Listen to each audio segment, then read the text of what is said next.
Bonjour tout le monde, c'est Jello de la chaîne Jello et aujourd'hui on se retrouve pour un nouvel épisode sur les bases de l'analyse technique. Oui, je parlerai toujours aussi vite dans mes introductions. J'espère que tout va bien dans le meilleur des mondes chez vous.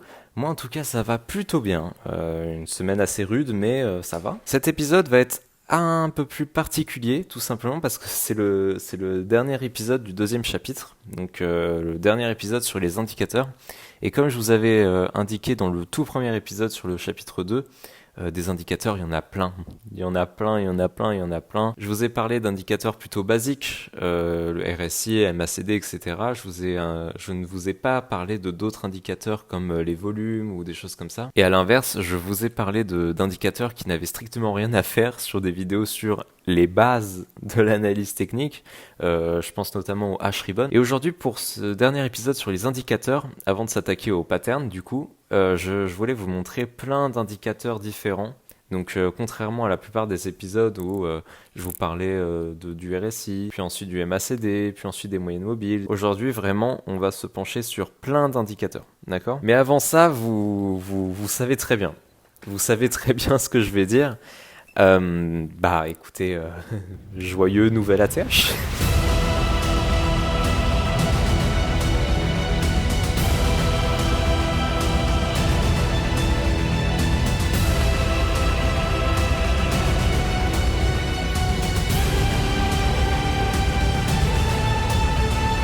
Voilà, c'est fait. C'est fait. Je suis plutôt content qu'on ait atteint cet ATH, on a clôturé au-dessus, du coup c'est validé. Là, j'ai le cours sous les yeux, effectivement. Je pense qu'on va venir retester éventuellement un peu le support, quitte à repartir quelques temps après à la hausse. Mais voilà, c'est officiel. On est bel et bien sur une deuxième partie de Bull Run. Et voilà, il s'est passé quand même pas mal de choses depuis le crash de mai jusqu'à maintenant. Des personnes qui ont beaucoup douté, des gens qui se disaient ah mais attends, le support des 30 000 il tiendra pas, des choses comme ça. Et là, ça y est, on y est. On y est, on a fait le nouvel ATH. Et je pense qu'effectivement, du Bitcoin à 30 000 dollars, ça n'existera plus. Enfin, je l'espère, je l'espère. On a bien profité des 30 000. Si vous n'avez pas pris position, c'est dommage. C'est pas grave, mais c'est dommage. Et il n'est jamais trop tard. Là, effectivement, c'est les derniers instants, les derniers moments pour pouvoir prendre position parce que après, ça va décoller, quoi. Je voulais quand même vous parler d'un truc plutôt particulier. C'est que depuis qu'on a fait une nouvelle ATH, vous avez vu plein d'autres analystes qui ont fait plein de vidéos là-dessus. Et il y en a un particulièrement qui a retenu mon attention, c'était Crypto Future, qui a montré tous ses commentaires qu'il avait eu en mai après le gros crash, disant mais frérot, t'es un incapable, t'es un débutant, tu t'es ridiculisé, tu sais pas de quoi tu parles. Là c'est fini, une baisse de 50%, c'est bon.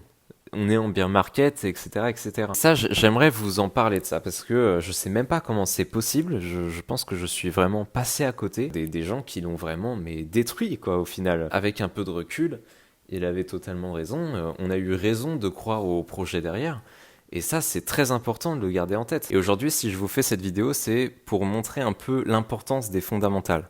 D'accord ? Parce que y a beaucoup de personnes qui ont rejoint le cours un peu en plein milieu de la course, c'est pas grave, ça arrive, qui ont mis 2 000 € sur un projet par pure vision de spéculatif, en se disant mais je vais devenir millionnaire ou des trucs comme ça. Et au final, dès qu'il y a eu le crash de mai, le cours s'est retourné et c'est des personnes qui ont liquidé l'entièreté de leur position et qui avaient vraiment... alors c'est une expression de merde, mais les boules, quoi, ils étaient deg. Et c'est ça qui est pour moi très important, c'est de garder en tête que quand vous prenez des positions sur des cryptoactifs, il faut croire non pas dans le Bitcoin ou des trucs comme ça, on passe le côté purement spéculatif des marchés financiers ou des choses comme ça, il faut croire en la technologie derrière. Quelqu'un qui a soldé la totalité de ses positions en mai dans le rouge, c'est-à-dire qu'il a vendu à perte, c'est quelqu'un qui n'a rien compris, c'est quelqu'un qui ne sait pas ce qu'il fait, d'accord ? Quand on est face à la technologie, donc la technologie de la blockchain derrière, elle est incroyable, ok ? Je vais vous dire même quelque chose, encore maintenant, j'ai une position sur Uniswap qui est dans le rouge, elle est à moins 33%, je crois, ça fait longtemps que j'ai pas regardé. Mais voilà, j'ai des positions sur Uniswap qui sont dans le rouge depuis mai, et je les ai pas soldées. Pour une raison toute bête, c'est que même si le projet derrière, il y en a plein qui le font, effectivement, Uniswap, je suis persuadé qu'à un moment ou un autre, ça va remonter. Est-ce que le fait d'avoir des swappers comme ça de monnaie, c'est utile? La réponse est oui. Ok, est-ce que dans 5 ans, on continuera à en utiliser? Mais probablement, probablement. Et si c'est pas des swappers comme Uniswap ou des choses comme ça, ce sera quelque chose de relativement similaire au final. Donc effectivement, quelqu'un qui en mai a pris des positions, s'est pris le moins 50% si ce n'est plus sur d'autres valeurs. Si tu as vendu dans le rouge, je suis désolé pour toi, mais tu es très mal placé pour te la ramener et commencer à prendre de haut des personnes qui sont sur le marché depuis très longtemps, qui ont beaucoup de connaissances, d'expérience dans le milieu. Donc voilà, quand j'avais vu ça, j'étais passé à côté de ça et j'ai trouvé ça vraiment très violent ce qui s'était pris dans la gueule. Je tiens juste à préciser que si vous pensiez qu'on était en bear market, c'est pas grave, ok, c'est même plutôt positif parce que vous jouez plutôt la sécurité que le risque. Et ça, c'est très important. Ça, c'est très important de garder ce côté sécurité, de garder la tête froide et de ne pas passer de permabull à permabir comme certains ont eu en mai. Vous vous rappelez, permabull, permabir, c'est le premier truc que je vous avais montré, je crois, sur les cryptoactifs. Et au final, il y a beaucoup de personnes qui ont succombé à ce biais psychologique durant le mois de mai. C'est pas grave, ça arrive, c'est pas la première fois, ce sera pas la dernière fois, mais voilà, ce sont des choses qui arrivent. Maintenant qu'on sait qu'on est sur une deuxième partie de bull run, je sais que je me répète, la question ça va être jusqu'à quand, d'accord? Il faut faire très attention à sortir ces positions au bon moment, en fin de bull run, essayer de sortir ces positions juste avant le bear market. Je vais d'ailleurs vous donner un conseil qui est terrible parce que je ne le respecte pas moi-même, mais il faut constamment prendre vos profits. Moi, par exemple, j'avais pas pris mes profits avant le mois de mai. Je me suis retrouvé fort dépourvu parce que j'avais constamment ce sentiment de permabull. Et au final, quand le cours s'est retourné, bah, j'étais bien bête parce que j'étais retourné à ma mise principale. Je ne m'étais pas payé, j'avais pas pris mes profits et au final, bah, euh, j'ai eu de la chance parce que j'ai pas perdu de l'argent au final, mais j'en ai pas gagné non plus. Mais bref, je vais pas forcément trop développer là-dessus, ok. On va juste se contenter de profiter de ce moment-là, du nouvel ATH, profiter aussi de ce karma des personnes qui ont été très méchantes en mai. Voilà, on va profiter un peu de ça et vous verrez que dans quelques temps, je vais vous faire une vidéo sur à quel moment il faudrait éventuellement sortir du bear market, essayer de parler un peu de tout ça, d'accord? Pour l'instant, il faut juste en profiter, mais vous allez voir, je vais vous montrer un indicateur qui va être potentiellement très utile pour savoir à quel moment il faut sortir et essayer de jouer la carte de la sécurité. Alors comme d'habitude, les indicateurs, bon, c'est pas fiable à 100%, mais vous allez voir que celui-ci est particulièrement impressionnant parce que ça fait très longtemps qu'il est juste. Je vous en avais parlé très brièvement, mais je vous l'avais jamais montré. Donc continuez à me suivre et vous allez voir un jour, je vais vous le montrer cet indicateur, croyez-moi, un jour je vais vous le montrer. Bref, j'ai un petit peu divagué, ok, pour ce dernier épisode sur le chapitre 2, sur les indicateurs. Comme je vous ai expliqué, je vais vous montrer plein d'indicateurs différents, donc au final c'est pas très grave si la vidéo est plutôt courte, parce que vous allez voir que en vérité cet épisode, si je vous le fais, c'est juste pour vous montrer que des indicateurs, il y en a plein, d'accord? La première chose que je voulais vous montrer, c'est ce qu'on appelle la Bitcoin Dominance. La Bitcoin Dominance, c'est ça. Alors, c'est quoi ça? La Bitcoin Dominance, je crois qu'il y a aussi l'ETH Dominance. Ça veut juste montrer l'impact du Bitcoin qu'on a sur le marché. Alors, ce n'est pas un indicateur à proprement parler, on appelle ça un indice. Alors, comment ça se traduit? En fait, la Bitcoin dominante, c'est juste le pourcentage que représente le market cap de Bitcoin par rapport au market cap du reste du marché des cryptoactifs. D'accord? Et il se calcule en termes de pourcentage. Ok? Donc c'est pour ça qu'on est plafonné à 100. Ok. Là, on n'est pas plafonné, mais on sait que la Bitcoin dominance ne pourra jamais passer au-dessus de 100. D'accord? C'est pas un indicateur, mais c'est un indice. Ok? Des indices, il y en a d'autres. Je vous laisse les découvrir par vous-même et vous allez voir que des indices, il y en a plein et c'est assez intéressant. Deuxième indicateur, ça va être le Crypto Fear and Greed. Alors le Crypto Fear and Greed, c'est quelque chose qui va vous donner un peu la température du marché, d'accord? Comme je vous avais expliqué au début, l'analyse technique, c'est il y a vachement de psychologie en quelque sorte. Ok, si les gens sont plutôt dans la peur, d'accord, donc la fear, la peur, c'est des gens qui vont être très frileux, qui vont pas être énormément exposés, qui vont pas prendre trop de positions. Bref, ils vont pas être confiants. Ok. À l'inverse, quand l'indicateur est plutôt ici dans le vert, dans le grid, ça va être un moment où les personnes vont être confiants. Mais quel est l'intérêt de savoir ça? Et l'intérêt, elle est tout bête, c'est que effectivement, quand on est face à un marché qui est très confiant, c'est que le marché monte. Je ne sais pas si c'est clair pour vous. Si les gens sont plutôt confiants, c'est que le marché monte. Si le marché monte, les gens sont prêts à débourser de l'argent, de prendre des positions peut-être un peu plus risquées ou avec un peu plus de capital dans les cryptoactifs. Et ça va encore plus contribuer au fait que le marché est en confiance. D'accord? Donc c'est pour ça que c'est assez intéressant. À l'inverse, quand le marché est très craintif, ok, et très peureux, je crois qu'il y a voilà. Là, on voit bien la valeur du crypto Fear and Greed est plutôt élevée quand les prix montaient très fort. Le crash de mai, il est où le crash de mai? Il est là, le crash de mai. Le crypto Fear and Greed est tombé très bas, c'est-à-dire que les gens avaient très très peur.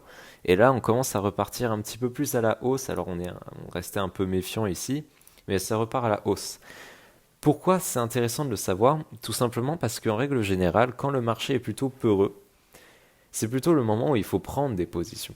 D'accord? Parce que quand vous avez confiance dans la technologie derrière, quand vous avez confiance aux différents projets, AVAX, CHZ, VET, des trucs comme ça, ok?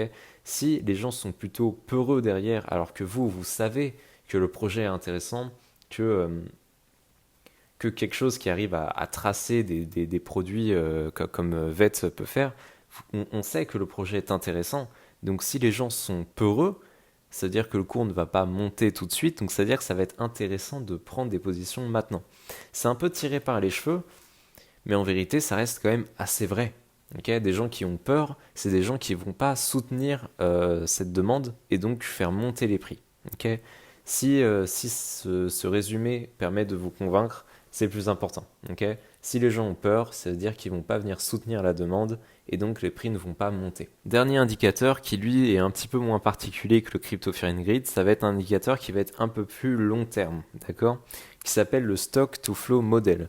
Stock to Flow, c'est un rapport qu'on a, alors stock divisé par le débit, c'est-à-dire le stock qu'on a divisé par l'apport qu'on a chaque année. J'explique très très mal.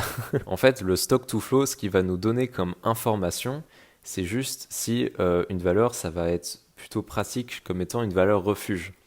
La valeur refuge par excellence qu'on a dans le monde, c'est l'or. D'accord? Qu'est-ce que ça veut dire concrètement? C'est qu'on a énormément d'or actuellement dans le monde, mais la quantité d'or miné chaque année est très très faible. C'est pour ça qu'on appelle ça une valeur refuge. C'est parce qu'au final, l'or, il y en a très peu, et chaque année, il y en a très peu qui sont ajoutés à cette faible quantité. C'est pour ça que c'est une valeur refuge. Il y en a très peu. Okay, ça me paraissait assez évident pour l'exemple de l'or, mais c'était juste pour vous expliquer un peu comment fonctionnait l'idée du stock to flow. Si vous ne saviez pas pourquoi est-ce que l'or était une valeur refuge, maintenant vous savez. Stock to flow, en vérité, cet indicateur, il n'est pas non plus incroyablement utile. Globalement, ce que nous montre cet indicateur, c'est les halving day. Ce qu'on voit sur le stock to flow model globalement, c'est que juste ici, on a le prix, le cours du Bitcoin. Et ce qui est intéressant, c'est que la courbe juste là, elle nous montre à peu près quel prix le Bitcoin devrait avoir en fonction de son stock to flow. D'accord? Ce qui est assez intéressant. Et juste ici, on a le prix réel du Bitcoin en direct. D'accord?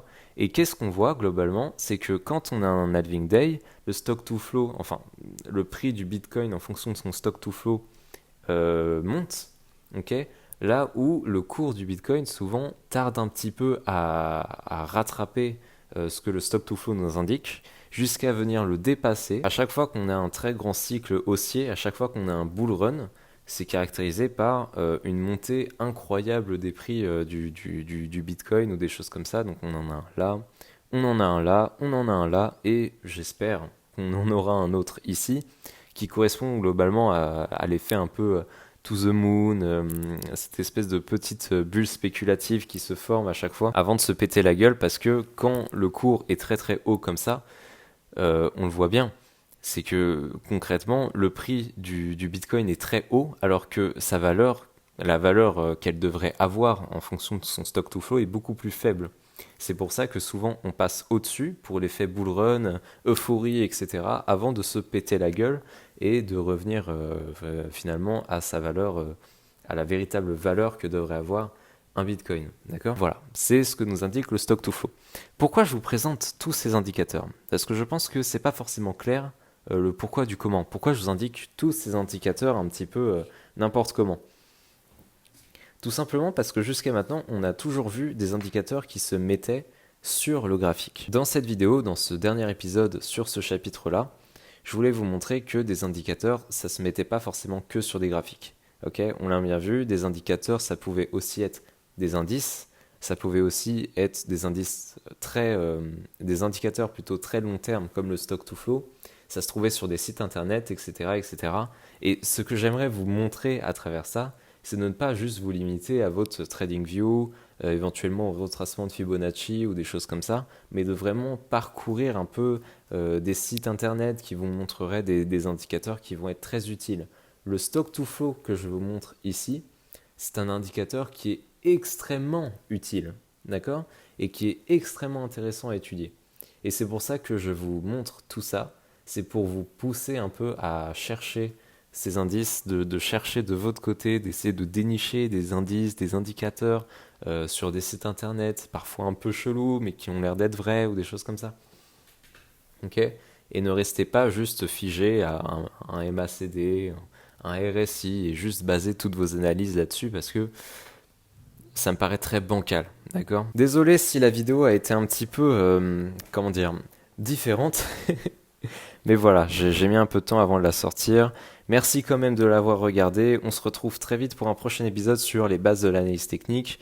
On verra un épisode un peu tampon avant de s'attaquer au chapitre 3, qui sera donc aussi le dernier chapitre, sur les patterns. D'accord? Mais bon, merci beaucoup d'avoir regardé ma vidéo. J'espère qu'on se reverra très très vite. Et d'ici là, je vous dis, passez un très très bon bull run. Profitez de cet ATH et je vous reparlerai très très vite du moment opportun pour sortir du marché. D'accord? C'est tout pour moi. Merci beaucoup de m'avoir écouté et à bientôt.